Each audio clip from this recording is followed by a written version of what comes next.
Hello, everybody. This is Kimchi Crypto. Today, I'm going to talk about the huge crash which took place on October 10th. This was why. Let's dive in. There are many theories why the huge crash happened on October 10th. Tom Lee said he knows who triggered this crash. He mentioned the stablecoin on one exchange suddenly dropped its tagging to $1 but dropped to 60 cents. Fred Krueger mentioned that the stablecoin was USDE and the exchange was Binance. Is it? Was this huge crash was because of this Binance and Athena stablecoins? Maybe. Not a possible scenario for a 10-10 crash. It might be related to JP Morgan Chase. They closed Strike CEO Chuck Mullis accounts, spurring crypto debanking concerns.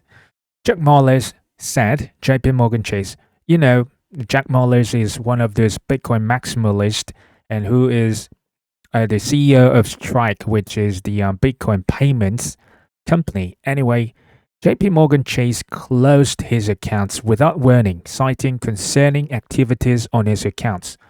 Mullis' news prompted scrutiny on whether the alleged Biden-era Operation Chokepoint 2.0 is still at large. Operation Chokepoint 2.0, is it still going on? Is JP Morgan really one of those reasons why the 10-10 crash happened? Ray Neuner mentioned we finally know why the market crashed on October 10th and why it just can't bounce.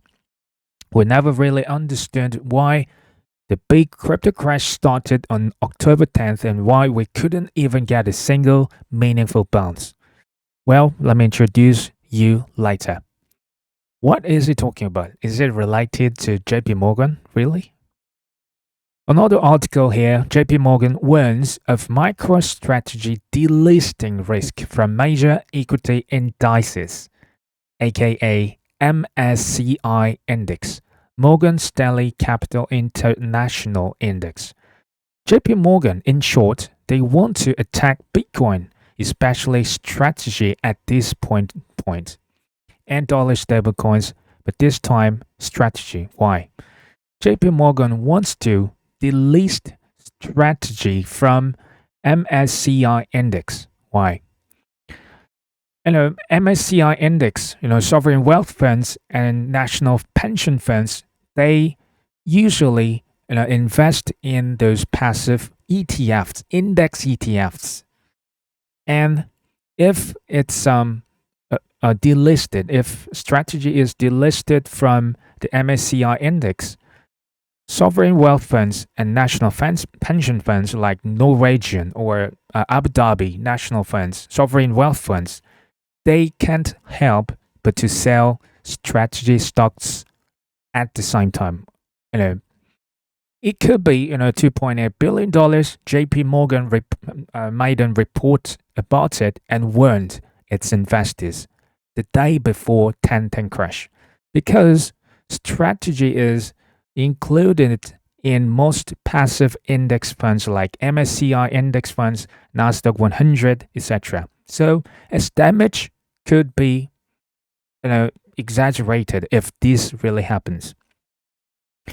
This email was released and Ray Neuner explained and exposed this. Extension of the consultation on DIT companies, digital asset treasury companies. October 10th. The key points was this. MSCI is consulting on how to treat companies whose primary business involves Bitcoin or other digital asset treasury activities, including cases where capital raising activities are used mainly to accumulate digital assets.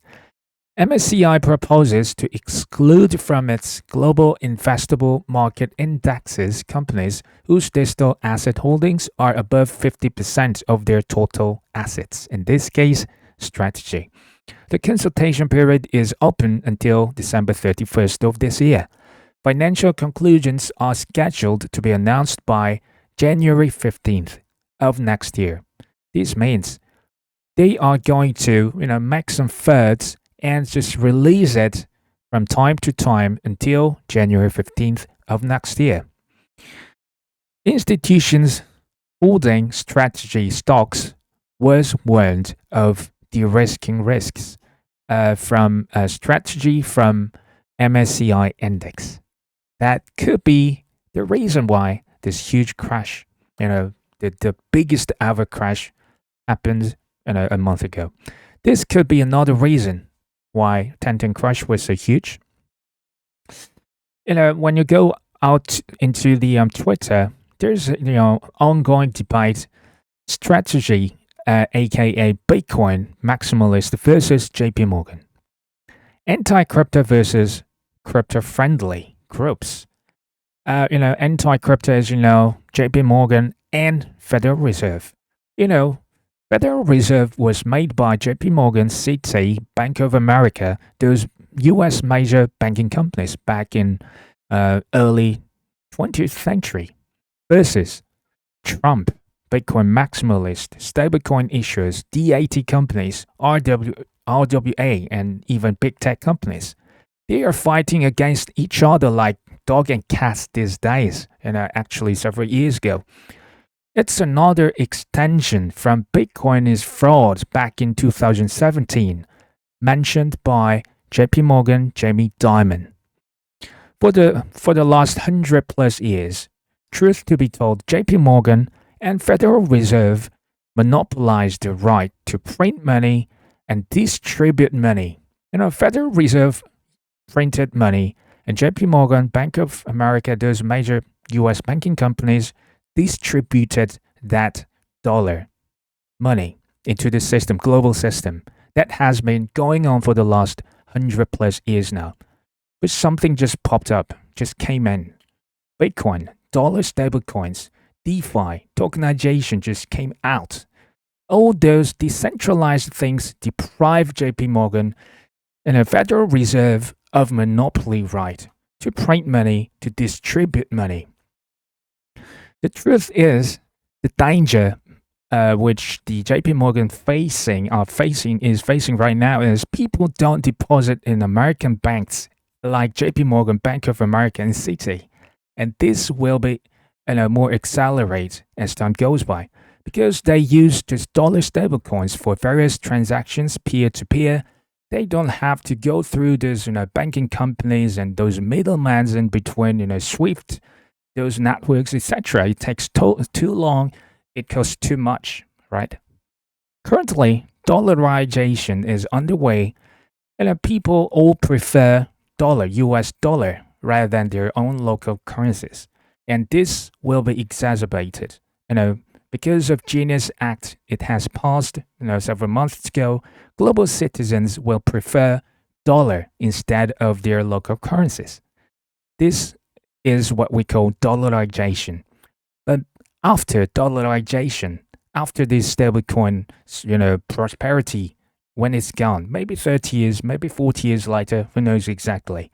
When AGI arrives, ASI arrives, humanoids arrives, because of this AI and humanoids thing, value system will be entirely changed.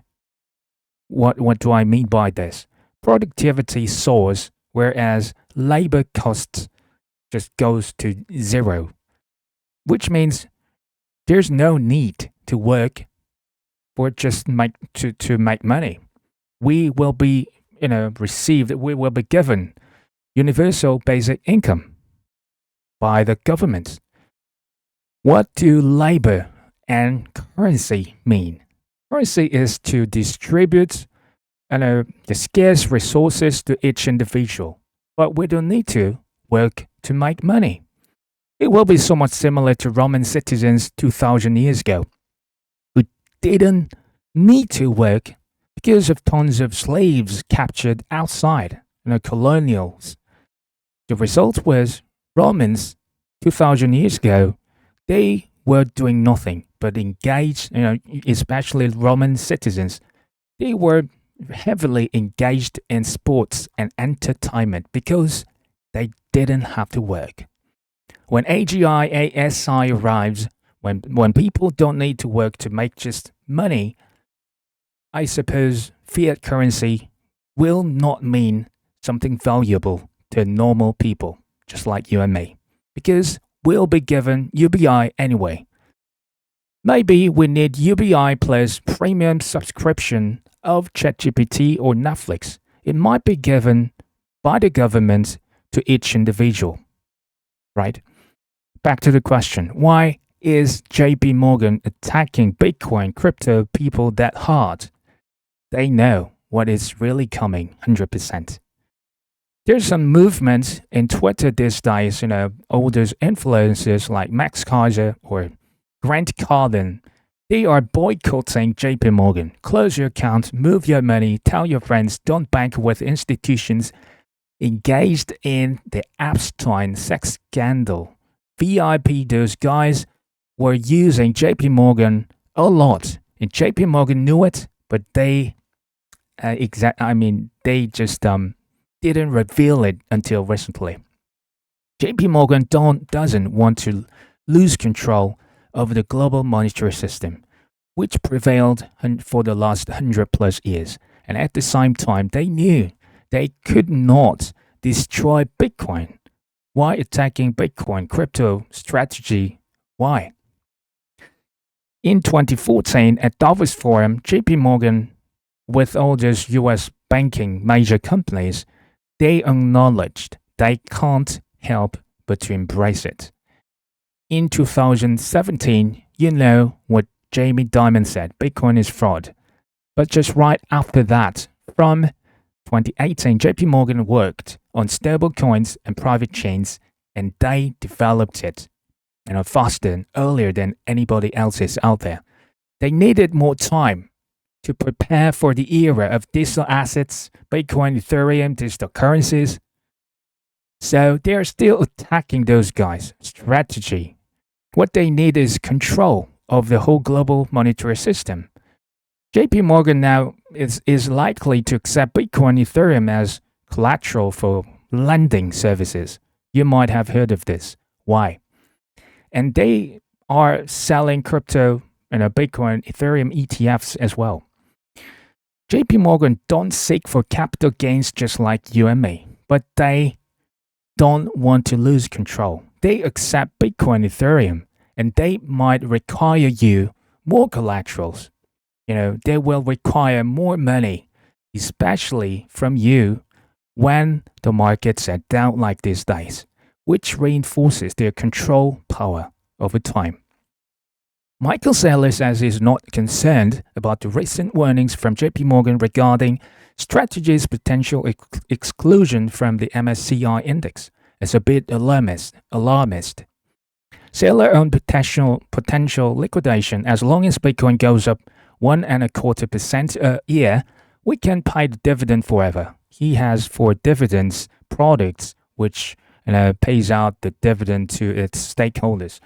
If Bitcoin stops going up, we've got 80 years to figure out what we are going to do about that. I think that will be all right.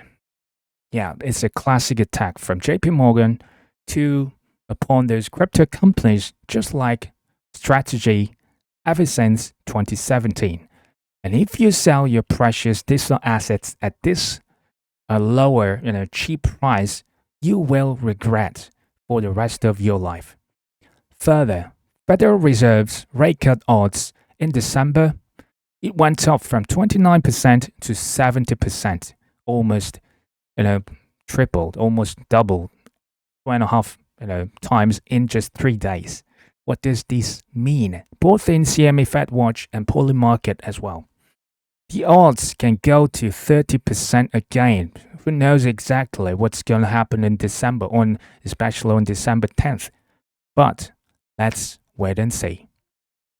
Even JP Morgan know they can't beat Bitcoin, stablecoins, DeFi, tokenization because they are well prepared for this whole thing while they attack those crypto guys, companies.